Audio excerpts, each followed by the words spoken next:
a eu guerre parce qu'on a dit oui. 7e thème de cette soirée. Ce thème va opposer ISAGES à l'IAEC. Je vais demander à ces deux candidats de se saluer cordialement entre eux.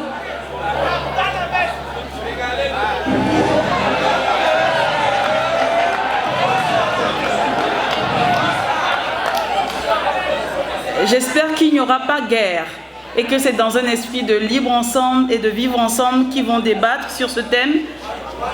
Il y a eu guerre parce qu'on a dit oui. ISAGES répondra par l'affirmative, puisqu'elle représente la majorité parlementaire, tandis que IAEC répondra par la négative, puisqu'elle représente l'opposition parlementaire.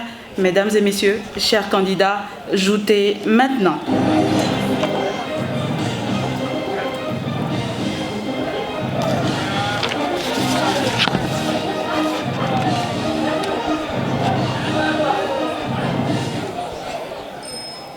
Mesdames et messieurs les membres du jury, chers assesseurs, je viens ce soir plaider une cause qui portera au pignac de la jurisprudence la candeur de ma cliente qui depuis toujours n'a connu que haine et mépris alors qu'elle n'était que dans l'exercice de ses fonctions.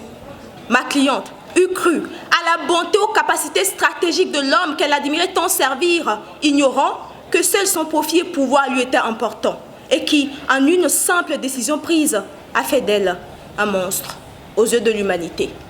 Connaissez-vous un sujet qui, dans la possession intégrale de ses compétences, refuserait une convocation à répondre à ses fonctions?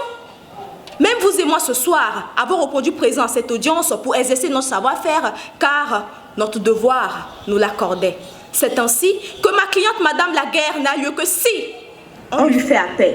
Sachant bien que ce que ce monde préfère, c'est un monde de paix où la guerre n'a lieu d'être, j'accuse les hommes d'être d'accord pour faire la guerre. J'accuse les hommes d'accepter d'invoquer les catastrophes de ma cliente Madame Laguerre dans certaines, je dis bien certaines conditions, étant donné que Madame Laguerre ne se manifeste pas toujours à lever les armes. Et je fais le serment d'allégeance de vous prouver en toute objectivité, avec tous les signes diachroniques du compensatoire, qu'il y a eu guerre, qu'il y a eu présence de ma cliente Madame Laguerre, parce qu'on a dit oui, car la paix est un choix.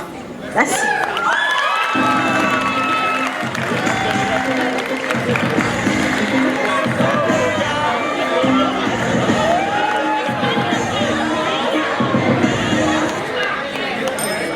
On prétend qu'il y a eu guerre parce qu'on a dit oui. Des milliers de femmes africaines se font violer pendant les guerres parce qu'elles ont dit oui. Des millions d'Africains meurent sous le crépitement de balles parce qu'ils préfèrent mieux la chaleur de l'enfer plutôt que le soleil au Togo. Et sans blague, ce sujet n'est pas une blague. Et en toute humilité, ce soir, je ne vais pas user d'humilité. Parce que même celle qui ne voit pas le rapport doit voir le rapport. Vous verrez le rapport. Le rapport de différence qui existe entre dire oui et être contre.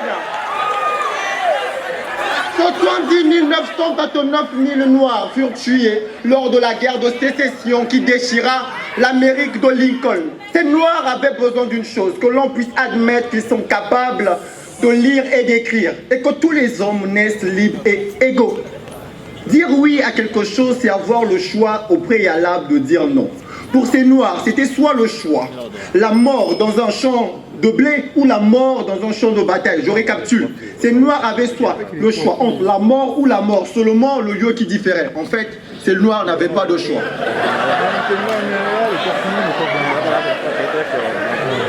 Ces Noirs n'avaient pas de choix. Ces Noirs n'ont pas dit oui à la guerre.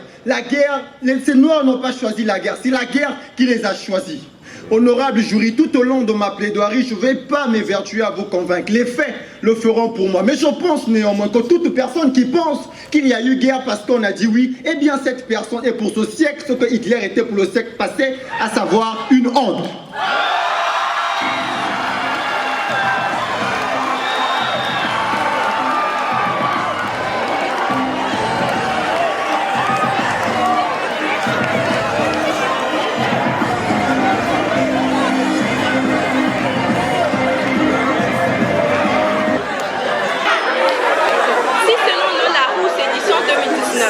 Les thèmes affaires, attaques, conflits et conquêtes sont les synonymes de la guerre, Alors, il est à noter qu'à l'instant même, mon contradicteur et moi sommes en pleine guerre. Une guerre d'idées où les mots sont nos armes, cet auditoire notre champ de bataille et nos argumentaires notre technique de vaincre. Il aurait suffi que l'un d'entre nous réponde absent à cette comparution pour que cette guerre d'idées pour défendre nos causes n'eut lieu. C'est dans cette logique que lors des 2 grandes guerres mondiales, des camps s'affrontèrent, des affrontements qui engendrèrent de douloureuses conséquences. Et le plus drôle, selon l'article Wikipédia, numéro 150, page 32, intitulé Frères de tranchées, lors de la Première Guerre mondiale qui opposa l'entente face aux puissances centrales, ces 2 camps ennemis ont décidé en pleine guerre de faire une trêve de Noël de 6 jours, le 25 décembre 1914, afin de célébrer les fêtes de fin d'année autour d'un match de football opposant les 2 camps dans le No Man's Land. À croire que ces 2 camps ennemis, à croire que ces décideurs de cette époque, assoiffés par leur pouvoir, ont fait de l'humanité un jeu vidéo. En vérité, je vous le dis, il y a eu guerre parce qu'on a dit oui, parce qu'ils ont dit oui. Et pour le prouver, j'adresse ici cette pièce à conviction. C'est avec désolation que je reconnais que Hitler, Staline et Mao firent la guerre et près de 102 millions de personnes laissèrent leur vie. Mais c'est avec consolation que j'affirme que Mandela fit la guerre de l'apartheid.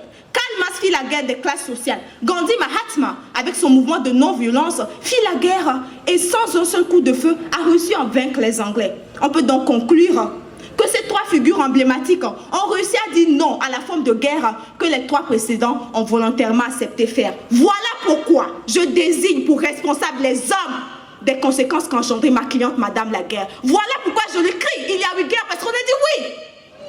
Notre 21e siècle, ayant frôlé la 3e guerre mondiale, suite à l'assassinat du commandant iranien Soleimani, j'adresse ici une mention spéciale à l'Iran et aux USA d'avoir su dire non au bain de sang. Car, dit-on, la guerre, pour la déclarer, parce qu'on veut la faire. Je vous remercie.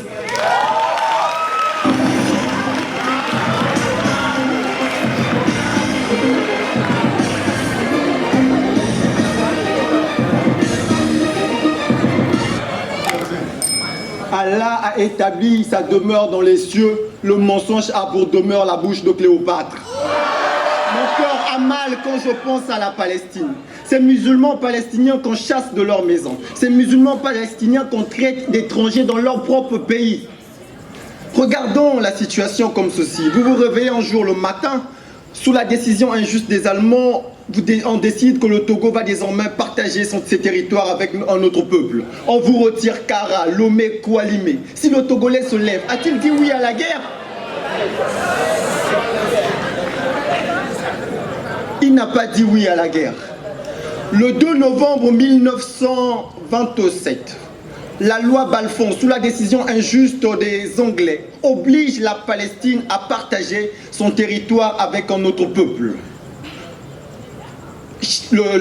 Augustin considère avec raison que face à une loi injuste, nul n'est tenu d'obéir. 7665 Palestiniens tués. On compte 1 million de Palestiniens qui quittent leur territoire. Pourquoi quittent-ils leur territoire s'ils ont dit oui à la guerre? Je peux vous dire, la main sur le cœur, que les Palestiniens n'ont jamais choisi la guerre, c'est la guerre qui les a choisis.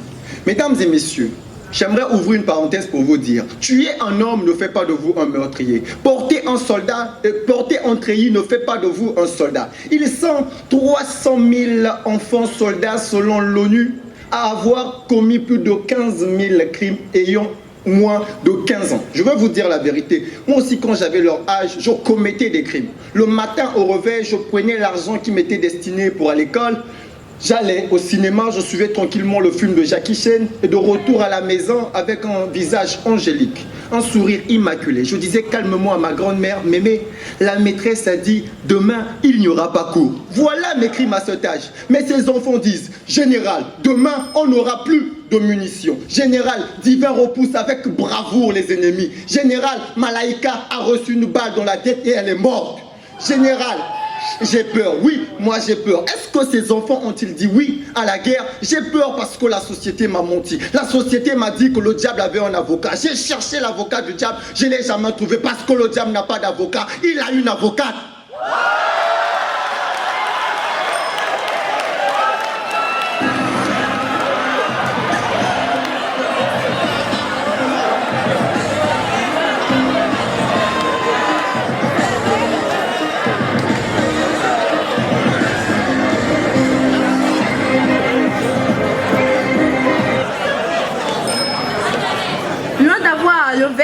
affûté comme son homonyme, est scellé derrière ce thème le sort de la guerre et celui de l'humanité. Tous ici désirons beaucoup de choses, mais ce que nous désirons plus que tout, c'est un monde en paix, l'espoir d'une nation tranquille.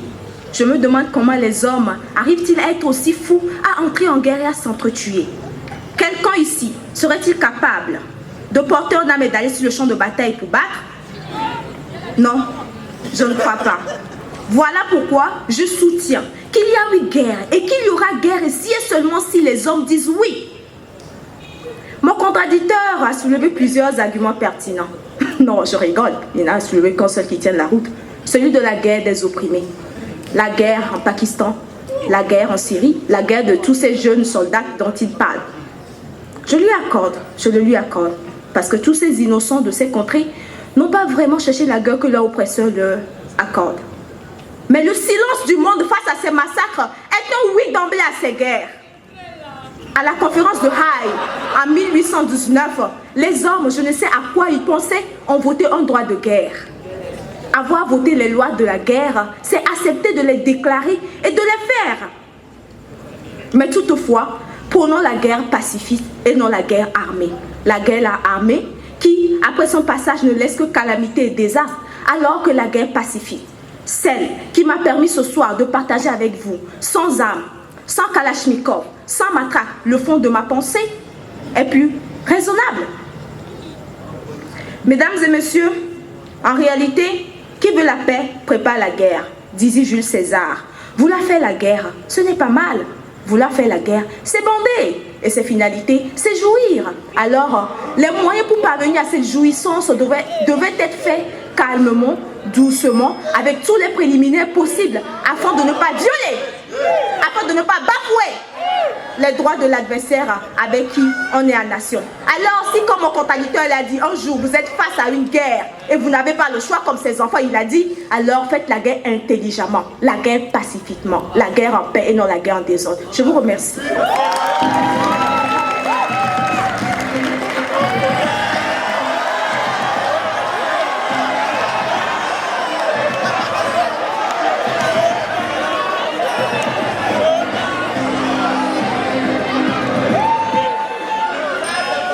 Un écrivain célèbre a dit « Il n'y a pas guerre quand il n'y a pas de mort. » Il n'y a pas de guerre intellectuelle, il y a un conflit intellectuel. Ouh là là.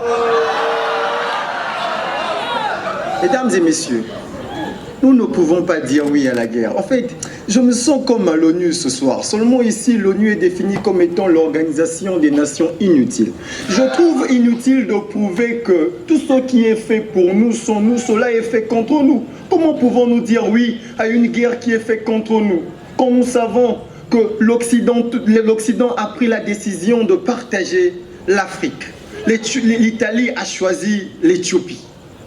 L'Éthiopie a refusé pacifiquement de lui ouvrir ses frontières.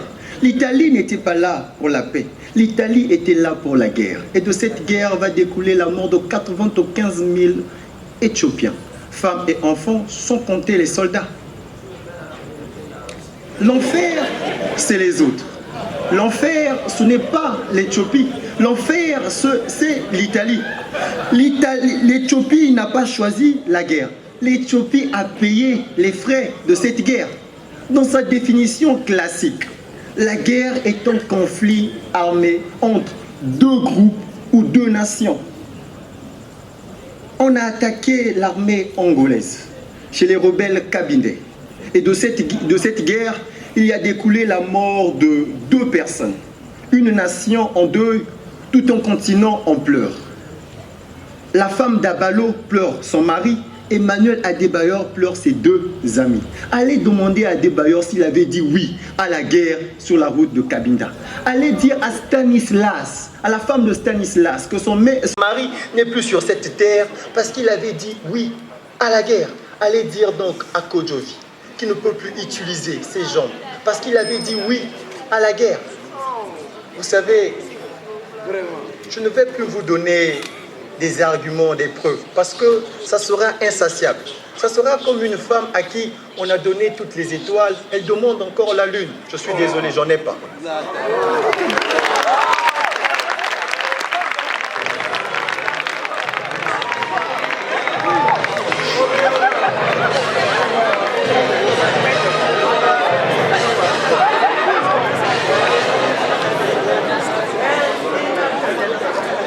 duo de choc, duo de mots. J'espère que vous avez apprécié ce clip de Malaika Ismaïla featuring Divin Mpianga sur le titre « Il y a eu guerre parce qu'on a dit oui ». En attendant la sortie de l'album, merci de les acclamer et de les raccompagner.